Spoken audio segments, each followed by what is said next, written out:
เคพี่น้องเอ้ยเนาะเปิดภาพมาบัดนี้ซาวนิดก็มาทางเฮือน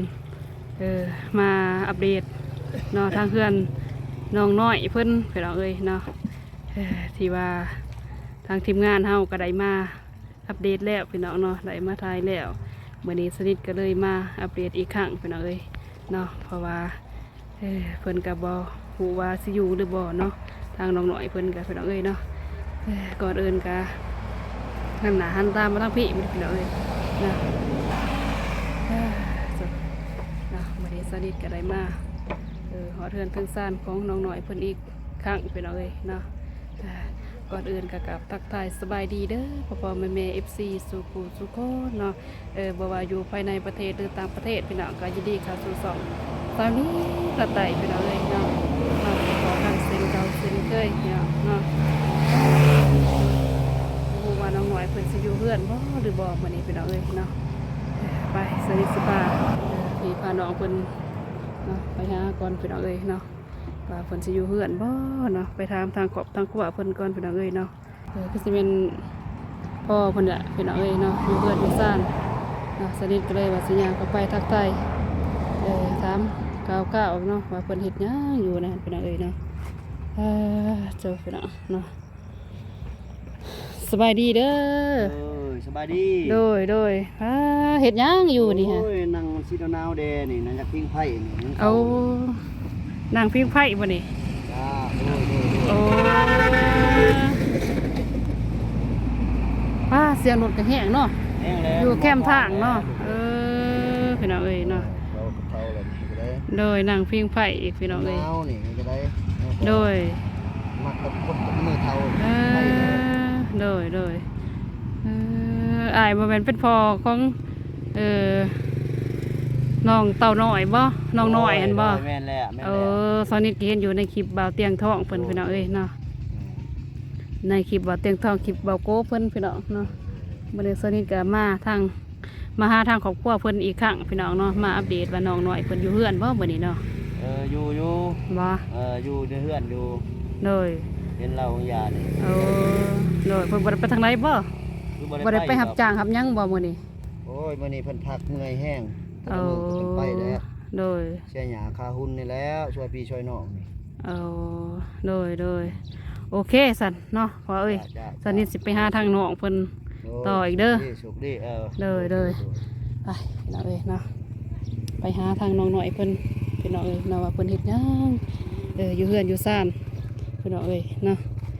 โอเคเจ้าเพื่อนซ่านเพิ่นกับพี่น้องเนาะป้าสังกะสีฝนพี่น้องเนาะลุเลยได้พี่น้องเนาะแนมแต่ลุมในกาเห็นสอดเลยขึ้นมาทางเถิงฝนพี่น้องเนาะป้าเจ้าเสือคนอันนี้พี่น้องเนาะป้า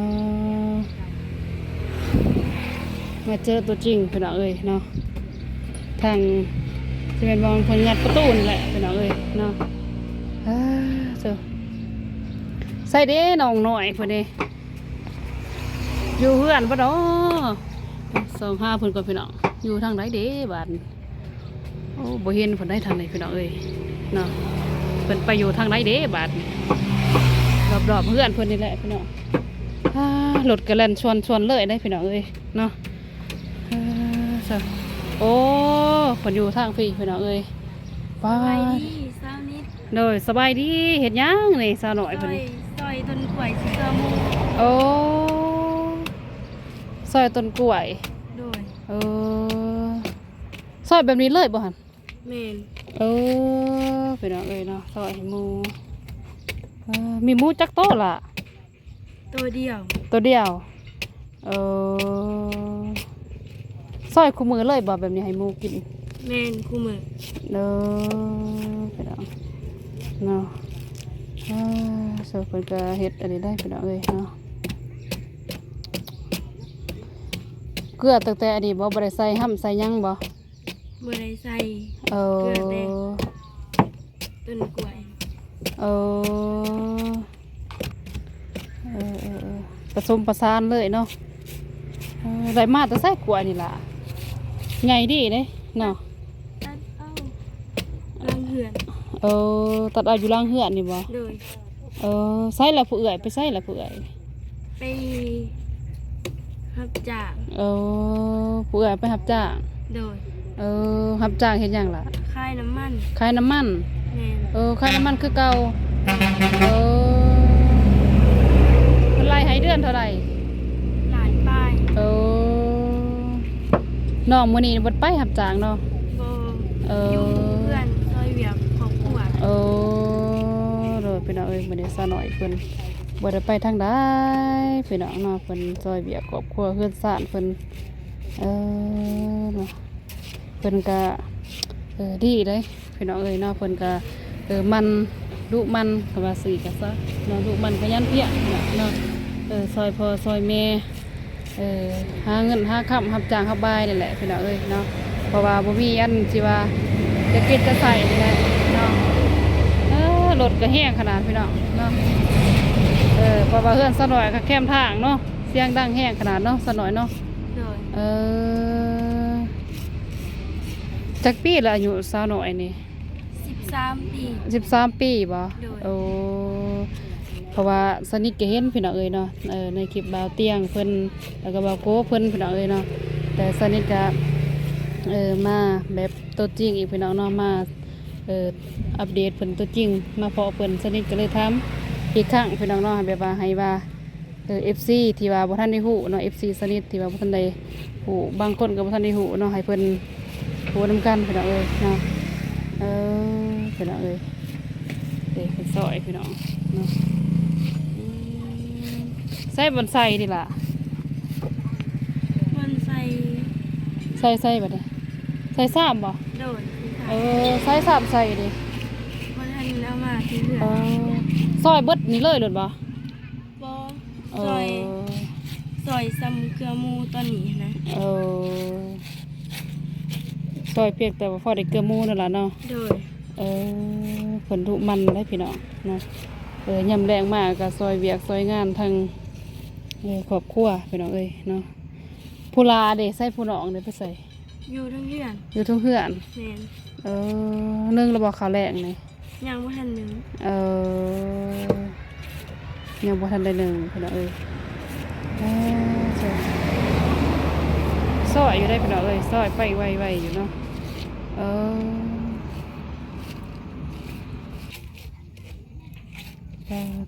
ซอยเป็นทอนแบบเป็นตอนแบบนี้เลยแล้วเนาะเอามวนๆจังซี่เนาะ โดย เด้พี่น้องเพิ่นซอยเนาะต้นกล้วยได้พี่น้องเนาะที่ว่าเพิ่นตัดที่ว่าเป็นหมากเรียบร้อยเนาะเป็นหมากแล้วเพิ่นก็ตัดออกเนาะ โดย พี่น้องเอ้ยเนาะคนก็งามได้พี่น้องเอ้ยเนาะสาวน้อยนี่ทางดุมันขยันเพียรอีกพี่น้องเนาะทางจุบทางงามอีกเป็นคนหูกตัญญูสิซะพี่น้องเอ้ย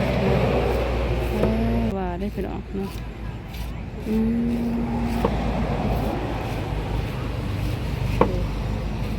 ดีใจบ่ล่ะที่เห็นทางทางระบาวเตียงเพิ่นมาผู้ใหญ่ทางระบาวเตียงท้องเพิ่นมาสวยเรือรู้สึกจังไดดีใจบ่ รู้สึกดีใจ โดยรู้สึกดีใจนั่นล่ะเนาะ โดย โดยระบาวเพิ่นให้หยังแน่ล่ะ เพิ่น เพิ่นซอยหยังแน่ เพิ่นซอยเขา2 ศอก แล้ว ก็ ซอยมันพริกเกลือเป็นนัว หลายอย่างนั่นล่ะเนาะ แม่น ซอยแล้วบ่นี่ล่ะ ซอยแล้วแหละ ซอยแล้วน้อง พริกเกลือหมู สหอบเอาไปเกลือหมู โดย น้องสิใส่บัดนี้ สิขึ้นเอากระสาบอยู่ที่เหือน โดยไปเอาซ้ำใส่พี่น้องมากับพี่สาวให้ทางน้องสาวหน่อยเพิ่นเนาะเอากระซ้ำพี่น้องเลยวันนี้สนิทก็มากับเอื่อยสาวนุ่นหน้าพี่น้องเอ้ยเนาะโดยสบายดีเด้อสาวโดยเพิ่นพี่น้องเอ้ยเนาะเพิ่นก็จะขึ้นกองน้ำแน่นั่นล่ะเนาะไปเบิ่งทางสาวหน่อยเด้อพี่น้องเอ้ยเสือเบิ่งน้องเพิ่นเอาอันนี้เกลือหมูหยวกกล้วยเอาหยวกกล้วยเลยนี่สาวนุ่นน่ะ อิ่มบ่ล่ะหมูจะกินซั่นนี่ มันเท่าไหร่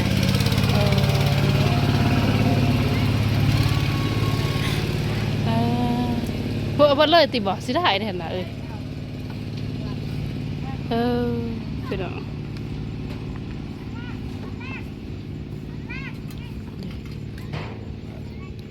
ไป ไปไสต่ออีกบัดนี้ไปเกลือหมูเลยบ่ตายพี่น้องไปเบิ่งหมูเซาน้องน้อยเพิ่นพี่น้องเอ้ยเนาะไปเซานู่นน่ะเพิ่นไปเกลือหมูพี่น้องเนาะ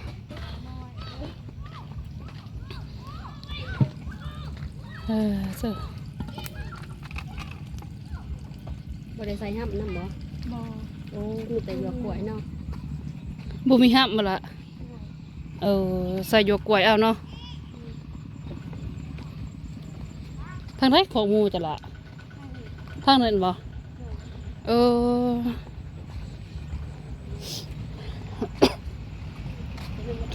ไปเบิ่งน้องสาวหน่อยเพิ่นพี่น้องเนาะเกือบหมูเพิ่นน่ะไปเบิ่งขอเขาเลยทางเดียวกันแล้วพี่น้องเนาะทางเพื่อนน้องสุรัตน์เพิ่นเนาะ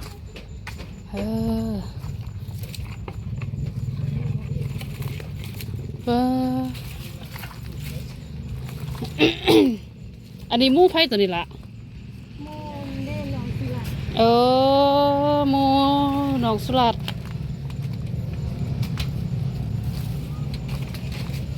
ใกล้เติมน้องขอหมูจะนั่นละโอ้กาแฟเป็นคักเลยพี่น้อง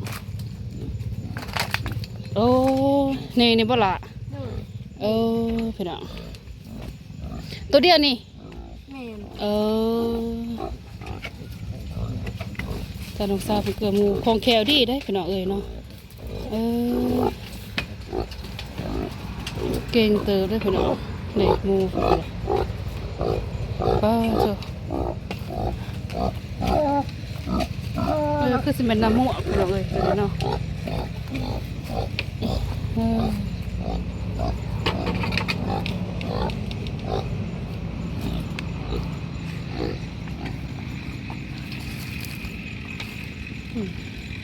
กินแต่หยวกกล้วยซื่อๆนั่นล่ะเนาะบ่ได้มีห้ำมีหยังใส่เนาะบ่มีอันนี้บ่มีเงินแบบซื้อเพิ่นเนาะ แม่น หมูเพิ่นพี่น้องน้ำหมูอ่ะเขาบอกตอนน้ำอีหยังเนาะ หมู สูงเติบด้วยเพิ่นอันนี้ขอเพิ่นพี่น้องเอ้ยเนาะ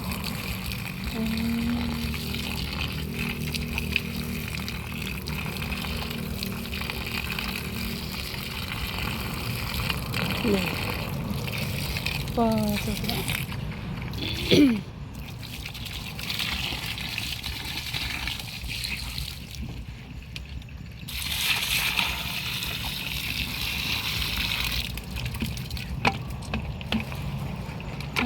เจ้ากลัวคู่มือได้อล่ะเนาะ โดย ของเขียวดีได้พี่น้องเอ้ยเนาะเพิ่นก็เป็นได้ถนัดดีเนาะสนิทเบิ่งก็เกลือหมูเพิ่นก็โอเคดีพี่น้องเนาะเฮ็ดคู่มือจังซี่เด้อเด้อเนาะล่ะเนาะ โดยแม่เฮ็ดกิน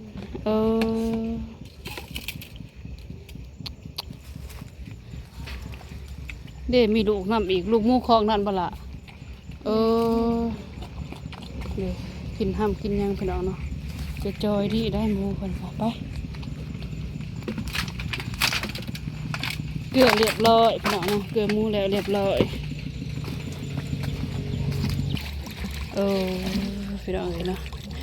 เกลือเรียบร้อยแล้วเพิ่นก็มาล้างขู่หมูพี่น้องเด้เพิ่นล้างพี่น้องเอ้ยมองอากับมองนี้เลยบ่ล่ะ แม่น พี่น้องเอ้ยมองอาเพิ่นพี่น้องเนาะใช่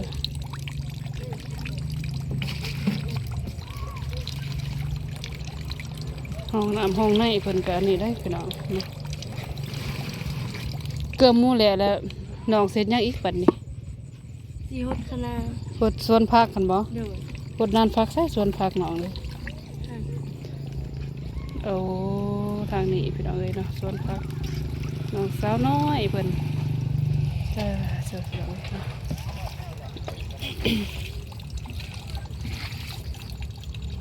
ล้างแล้วเรียบร้อยบัดนี้จบ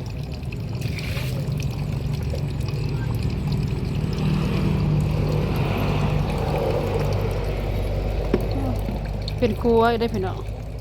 เนาะเป็นครัวเหยียบได้นี่สนิทแห้งอ้วนพี่น้องเอ้ยเนาะเฮ้ยเสือเกลือหมูเรียบร้อยมันในเวียกเพิ่นเนาะเก่งได้พี่น้องนี่เสือใส่ส่วนผักซะหน่อยเอาทางนี้บ่ไปฮดเพิ่นเธอพี่น้อง บ่มีหัวมีหยังเนาะล่ะเนาะไก่ก็บ่เคลียร์บ่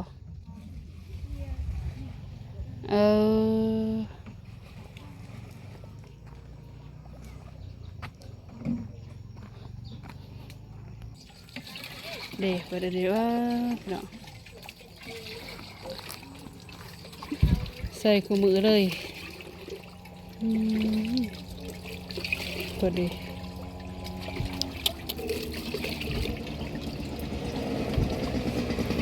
รถสวนหัวห้าวยังกับบ่มีนั่นล่ะเนาะ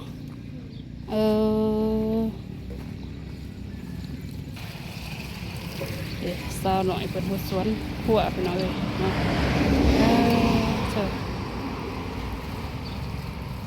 พักยังอันนี้ล่ะนี่พักยังเกิด พักโฮม พักคมบ่ โดย แต่ว่าประเทศไทยเขาสิเอิ้นพักยังว่าอันนี้เนาะ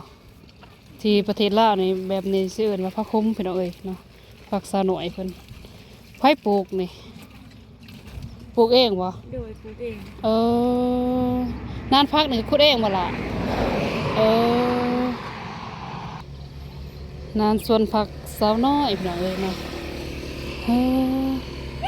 ตัวนี้เบี้ยสั่งนี่ล่ะ เบี้ยมะเขือ เบี้ยมะเขือ โดย โอ้พี่น้องเอ้ยเนาะเบี้ยมะเขือสาวน้อยงามได้พี่น้องเด้เดี๋ยวมีอยู่บ่ขุดคุมตัวที่ว่าเอาไปขยายปลูกเฮ็ดแล้วบ่ล่ะ ว่าท่านเห็น ยังบ่ทันเฮ็ดบ่ โดย จักนะนานพักเพิ่นพี่น้องเอ้ย2 3 4 5นานพักพี่น้องเอ้ยเนาะ พ่ออยู่บ่กินผักสำนี้ล่ะ บ่พ่อ บ่พ่อบ่พ่อกินพี่น้องพี่น้องเนื้อที่สำนี้นี่ โดย หัวยังก็บ่มีเนาะ แม่น ตั้งแต่เริ่มเฮ็ดก็บ่มีเลยหรือบ่หัวนั่นพักนี่ บ่มี บ่มีโดยพี่น้องเอ้ยเนาะเด้เพียงนั้นก็บ่ได้มีหัวมีหยังเลยพี่น้องเนาะ ทรายแคมทางอีกพี่น้องเนาะหัวห้าวหยังก็บ่มีเฮ็ดเติดเปิดไปเลยพี่น้องเนาะไก่ก็เคลียร์อยู่พี่น้องก็บ่หลายเด้เนาะคันคืออยู่ทางเฮือนทางบ้านสนิทนี่บ่ให้เว้าพี่น้องเนาะบ่เหลือแล้วผักนี่พี่น้องเอ้ยเนาะทางบ้านทางเฮือนสนิทปลูกนี่ก็ไก่เคลียร์จังใหญ่ได้แล้วล่ะเนาะ โดย เจ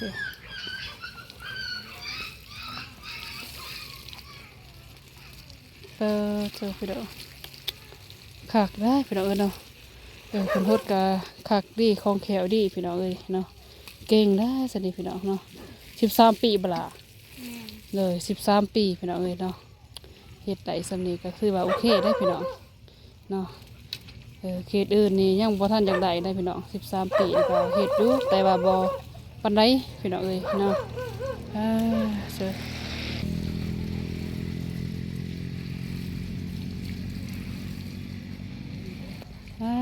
หดสวนกลัวสวนพักเพิ่นพี่น้อง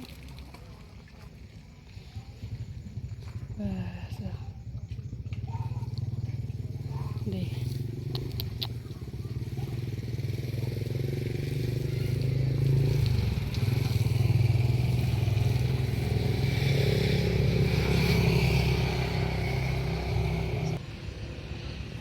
เสือพี่น้องและระบลาหดนี่ แล้วแหละ เออได้อะไร โดย เออได้อะไรพี่น้องเอ้ยอยากให้บ่บ่าวโกเห็นเวลาโหดสวนผักแบบนี้ อยาก อยากอยากให้บ่าวโกเห็นอีกพี่น้องเอ้ยขึ้นฮอดบ่บ่าวโก คิดฮอดฮักบ่าวโกค่ะ ค่ะ พี่น้องเอ้ยเธออยากให้บ่าวโกเห็นเด้พี่น้องเอ้ยเนาะไปโหดสวนโหดสวนผักแล้วเรียบร้อยแล้วเนาะ โดย น้องเสร็จยังต่อยบัดนี้หนึ่งเราบอกข้าวแรง เนี่ย ย่างจะน้อยน้องเป็นข้าวแรงบ่ โดย โอเคพี่น้องเนาะไปไปเพิ่นก็หดสวนพักสวนหญ้าสั่งเรียบร้อยพี่น้องเอ้ยเนาะซอยเบียกกอบเบียกขวดนั่นแหละพี่น้องเนาะสวยงามคอยคำลงแรงนะพี่น้องทีมงานเนาะทีมงานเฮาพี่น้องเอ้ยคือเก่าคือเดิมมื้อนี้เนาะ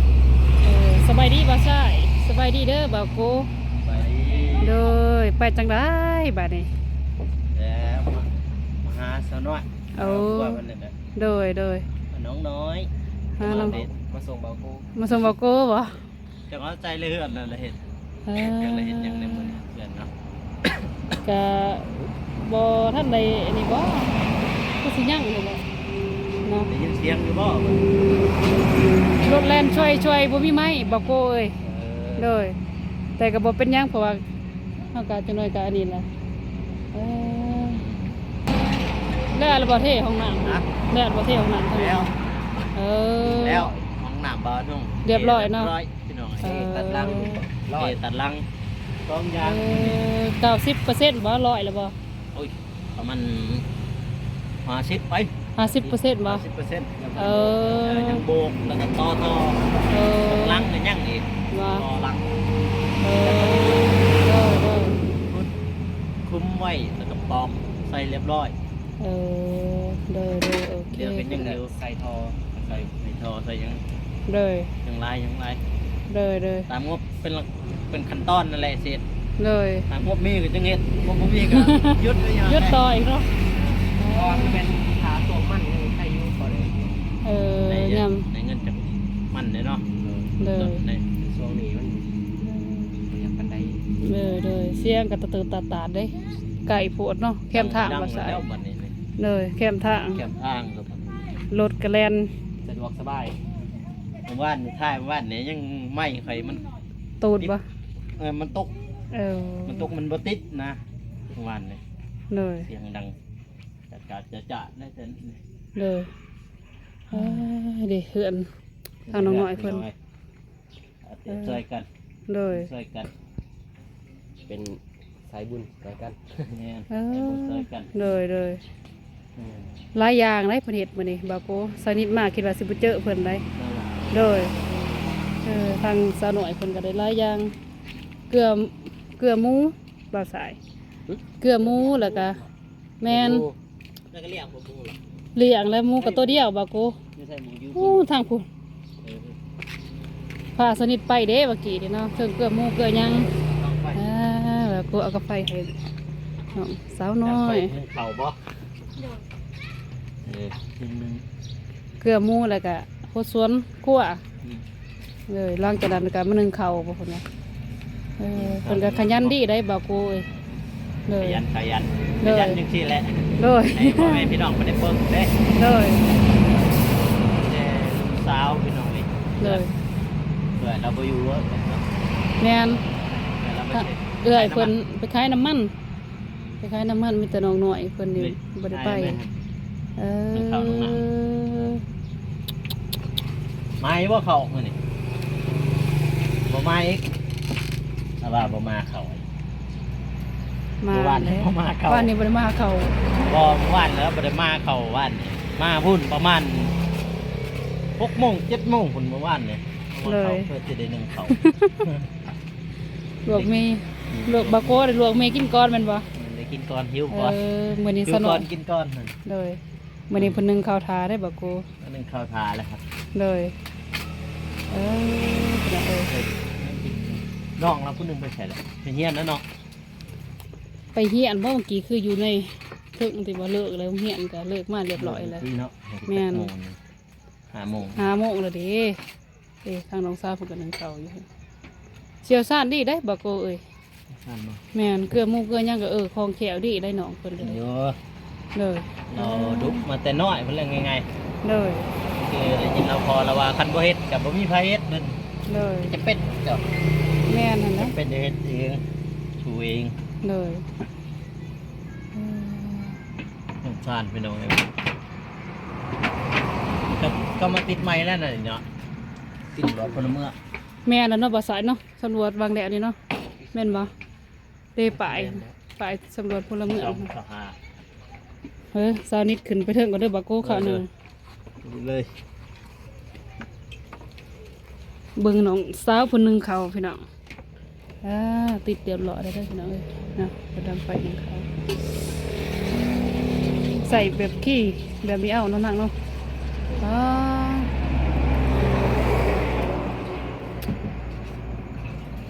้าเสือบ่าวโก้เอ้ยคันบ่าวโก้มาอยู่นี่สิได้นอนเฮือนซ่องสันได้มื้อนี้ บ้านท้องสัตว์นะติ บ้านซ่องสันแล้วนี่พี่น้องมีคันได้คืนข้างแน่ได้นี่บ่าวโก้ซะนิดก็พอได้คืนได้นี่ป้า โอ้ยไปทางไหน 2-3ขันพี่น้องซะนิดขึ้นไปนี่ว่าอยู่เลยบ่จัก จะสองสัน อ๋อเหมือนตื้อๆพี่น้องเนาะกล่องสนิทเบนเดี๋ยวเขามาไหนนี่เนาะ ยังดังไปหมดซะหน่อย เอาย่าง ย่างบ่ ย่าง เอาบ่อไม่แปลกรู้จักว่าจักบ่อไม่แปลก จัก จักอยู่บ่ ไม่แปลก แปลกดังไฟหนึ่งเขาเลย บ่นางไฟนางเขาเดี๋ยวสาวไม่แปลกมาให้เด็กแต่ใช้แล้วบัดนี้นี่ พูดแล้วแถวเขตเนี่ย ให้สาวอมบอนเบิดแหละ ยังอยู่ดอกน่าจะยังอยู่กะเบิ่งอยู่เฮือนแม่ถ้ายังก็สิเอามาให้ถ้าบ่ยังก็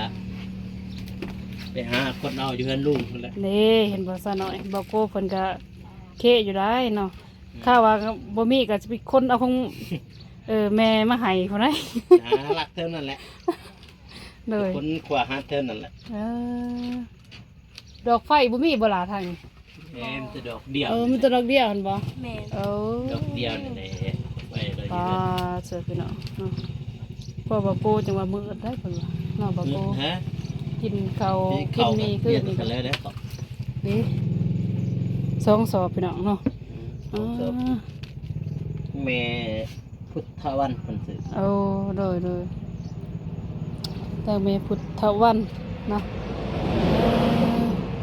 มองไหวเครื่องไหวอิหยังเพิ่นเลยพี่น้องมายุงมายิงเนาะบอกก็ฟังน้อยๆเนาะหาคนอยู่เนาะ คนเพื่อนของนิดน้อย เลย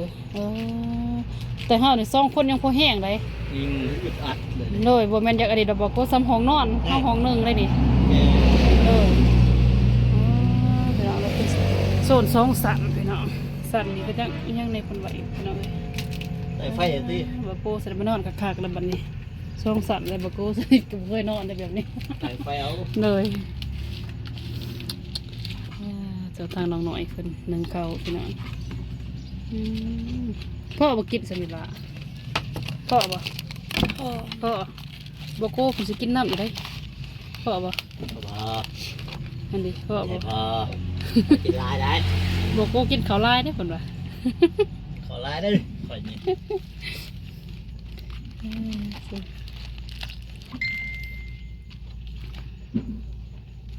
ได้หวดใหม่แต่วันนี้ แม่น ไผซื้อให้ล่ะไผซื้อบ่แม่นบ่โก้บ่ซื้อ บ่ บ่ บ่ เตียงบ่แม่นดิ บ่เตียงให้บ่โก้ไปซื้อให้ติ ไปซื้อเครื่องใช้ชีวิตประจำวัน มีแท็บมีเครื่องบูมีสไลด์มีเกลือมีแป้งนัวไปสนะ เลยได้หวดใหม่อีกพี่น้องงามที่ติดเขา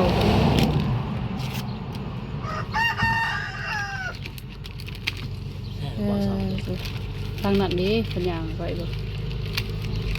เพื่อนกับแคมทางพี่น้องเสียงรถกับจวดจัดไปเลย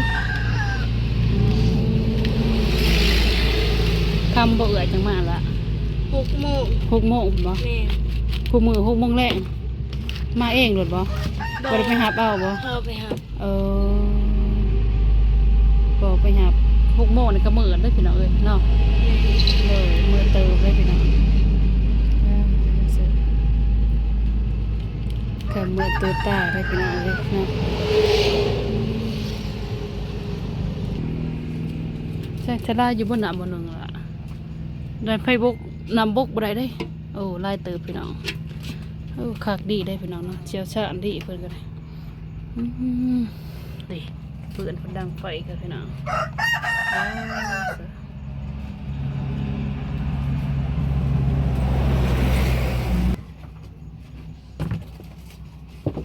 เครื่องเรียบร้อยบัดนี้พี่น้องใส่อัดที่หม้อข้าวละเอายังอัด มาฟ้าหมอ ฟ้าหม้อนี่วะเอาฟ้าหม้อกับพี่น้องเอ้ยไหลหวดใหม่พี่น้องกำลังไหลหวดใหม่หวดเก่าทิมละ ทิมเลย เอา ใส่บ่ได้ เลยหวดเก่าเพิ่นก็ใส่บ่ได้เลยพี่น้องเอ้ยเนาะทางทีมงานเพิ่นน่ะพี่น้องเอ้ยซื้อให้นี่ก็เนาะหวดนี่ก็ได้เพราะเพิ่นได้นึ่งข้าวพี่น้องเอ้ยเนาะจ้าพี่น้องเลยเฮ็ดหยังกินแรงสิได้หยังกินแรงนี่ล่ะ กินแจว กินแจ่ว แม่น เอากินแจ่วกินจุพี่น้องเอ้ยเนาะทางน้าสาวก็บ่ทันได้มีเด้อล่ะเด้อน้าสาวมีน้าสาวจังมื้อหน้าน้าสาวสิอันนี้มาหาน้องใหม่เด้อล่ะเด้อ โดย กินแจ่วกินจุไปพี่น้องเอ้ยเนาะสู่ชีวิตนั่นล่ะเนาะทางเพิ่นก็พี่น้องเอ้ยเนาะสู่ชีวิตแบบยุ่งยากลำบากเนี่ยพี่น้องสันนี้ก็นั่งมองนี้ได้พี่น้องให้อ้วนผอมอีกเนาะเขื่อนสารเพิ่นกับพี่น้องเนาะมาลองต้องตั้ง